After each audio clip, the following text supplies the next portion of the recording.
l'actualité internationale nous conduit en France où presque 200 arrestations ont eu lieu ce mercredi à Paris et partout en France.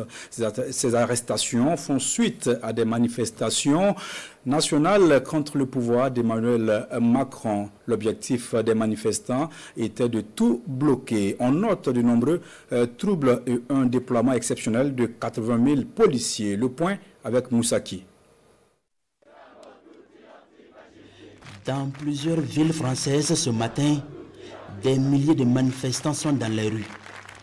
Dans leur colère contre la politique d'Emmanuel Macron et ses gouvernements successifs, ils bloquent des routes et allument des feux. Des bus sont incendiés et des dégâts causés à une ligne électrique ont immobilisé les trains à Rennes. En face, ils sont accueillis par des salves de gaz lacrymogènes lancées par les policiers qui tentent de démanteler les barricades et procèdent à des arrestations. Ces manifestants font partie d'un vaste mouvement appelé Bloquer tout.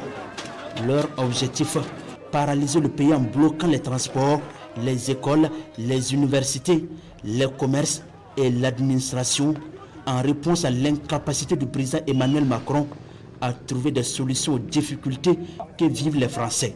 Ces événements et violences dans les rues françaises sont le signe que la crise politique en France est loin d'être résolue après la nomination hier de Sébastien Lecornu comme nouveau Premier ministre par le président Emmanuel Macron.